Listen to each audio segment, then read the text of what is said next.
మనం ఈ వీడియోలో బయోస్పియర్ రిజర్వ్ గురించి తెలుసుకుందాం. మన భారతదేశంలో మొత్తం ఎన్ని బయోస్పియర్ రిజర్వ్స్ ఉన్నాయో ఈ వీడియోలో చూద్దాం. ఎగ్జామ్‌లో ఎక్కువగా బయోస్పియర్ రిజర్వ్స్ గురించి ఖచ్చితంగా అడిగే అవకాశం ఎక్కువగా ఉంటాది. ఇక్కడ చూసుకున్నట్లయితే మనకు ఇంట్రడక్షన్. ఇంట్రడక్షన్‌లో మన భారతదేశంలో బయోస్పియర్ రిజర్వ్స్ 18 ఉన్నాయి. ఈ బయోస్పియర్స్‌ని పార్లమెంట్ ద్వారా చట్టం చేస్తారు. ఈ బయోస్పియర్స్ గురించి ఈ వీడియోలో క్లియర్‌గా తెలుసుకుందాం. ఇక్కడ బయోస్పియర్స్‌ని 3 భాగాలుగా విభజించారు. అవి ఒకటి కోర్ జోన్. ఇక్కడ మానవుని ప్రవేశం ఉండదు. అంటే ఇక్కడ ఎటువంటి మానవుని ప్రవేశం అనేది ఉండదు. ఇక్కడ బఫర్ జోన్.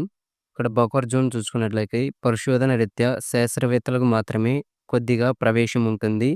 ఏదైనా శాస్త్రవేత్తలు పరిశోధన చేయడానికి ఈ బఫర్ జోన్‌లోకి వెళ్ళే అవకాశం ఉంటుంది. నెక్స్ట్ చూసుకున్నట్లయితే పరివర్తన జోన్. ఇక్కడ పరివర్తన జోన్ అంటే ఇక్కడ టూరిజం, అదేవిధంగా హోటల్స్, అదేవిధంగా గిరిజనులు. అంటే గిరిజనులు అడవుల్లో ఉంటారు కదా! వాళ్ళు హోటల్సు, టూరిజం ఇవన్నీ కూడా పరివర్తన జోన్ కింద ఉంటాయి. ఫస్ట్ వచ్చేసి మనకు వెస్ట్ బెంగాల్. వెస్ట్ బెంగాల్‌లో సుందర్బన్స్. సెకండ్ వన్ వచ్చేసి ఒడిశా. ఒడిశాలో సిమ్లీపాల్.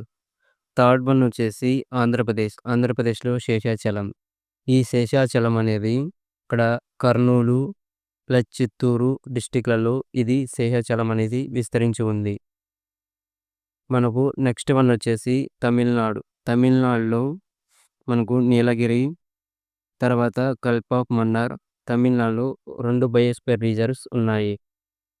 నెక్స్ట్ వచ్చేసి మనకు 6 కేరళలో అగస్త్యమలై. అదేవిధంగా 7 గుజరాత్‌లో వచ్చేసి మనకు రాన్ ఆఫ్ కచ్. మనకు నెక్స్ట్ వచ్చేసి మధ్యప్రదేశ్. మధ్యప్రదేశ్‌లో మనకు 3 ఉండడం జరిగింది. ఎక్కువగా మనం బయోస్పియర్ రిజర్వ్స్ ఎక్కువగా ఉన్న రాష్ట్రం ఏదంటే మధ్యప్రదేశ్. ఎగ్జామ్‌లో అడిగేటువంటి అవకాశం ఎక్కువగా ఉంది. ఇక్కడ మధ్యప్రదేశ్‌లో చూసుకున్నట్లయితే అమర్కంటక్, పన్నా, పంచ్మర్రి ఈ విధంగా మధ్యప్రదేశ్‌లో 3 బయోస్పియర్ రిజర్వ్స్ ఉన్నాయి. మనకు నెక్స్ట్ వన్ వచ్చేసి 11 హిమాచల్ ప్రదేశ్. హిమాచల్ ప్రదేశ్‌లో శీతల ఎడారి లేదా దీన్ని కోల్డ్ డెజర్ట్ అంటారు. మనకు నెక్స్ట్ వన్ వచ్చేసి 12 యూకే అంటే ఉత్తరాఖండ్. ఉత్తరాఖండ్‌లో నందాదేవి, అదేవిధంగా సిక్కిం. సిక్కింలో కాంచనజుంగ, అదేవిధంగా అరుణాచల్ ప్రదేశ్‌లో దిబాంగ్, దిహాంగ్. నెక్స్ట్ వన్ వచ్చేసి అస్సాం. అస్సాంలో 2 బయోస్పియర్స్ ఉన్నాయి. 15 మానస, అదేవిధంగా 16 దిబ్రూ సైఖో. అస్సాంలో 2 బయోస్పియర్ రిజర్వ్స్ ఉన్నాయి. నెక్స్ట్ వన్ వచ్చేసి మనకు మేఘాలయ. మేఘాలయలో నో క్రీక్.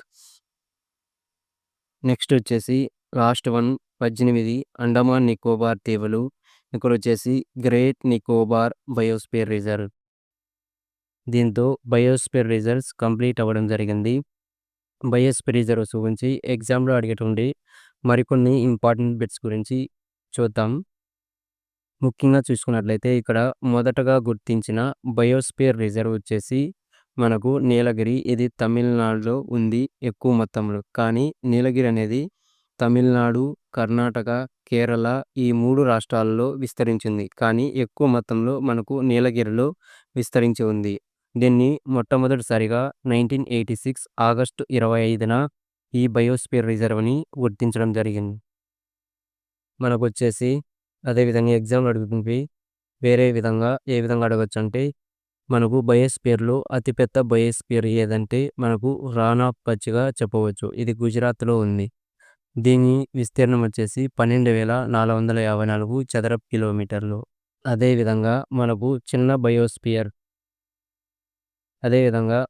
చిన్న బయోస్పియర్ అంటే దిబ్రూ సైఖో. ఇది అస్సాంలో ఉంది. దీని యొక్క పొడవు వచ్చేసి 765 చదరపు కిలోమీటర్లు. నెక్స్ట్ వచ్చేసి మనకు యునెస్కో గుర్తించిన మొదటి బయోస్పియర్. మొదటి బయోస్పియర్ వచ్చేసి నీలగిరి. అక్కడ ఫస్ట్ గుర్తించిన బయోస్పియర్ అన్న అదేవిధంగా యునెస్కో గుర్తించిన ఫస్ట్ బయోస్పియర్ అన్న మనకు నీలగిరిగా చెప్పుకోవచ్చు. ఎగ్జామ్‌లో మనకు కాంపిటీటివ్ ఎగ్జామ్‌లో యునెస్కో గుర్తించిన మొదటి బయోస్పియర్ ఏదంటే నీలగిరి. అదేవిధంగా మొదటగా మన ఇండియాలో మొట్టమొదట గుర్తించిన బయోస్ఫియర్ ఏదన్నా కూడా నీలగిరిగా చెప్పుకోవచ్చు. ఇది 2000 సంవత్సరంలో గుర్తించారు UNESCO. Thank you for your attention.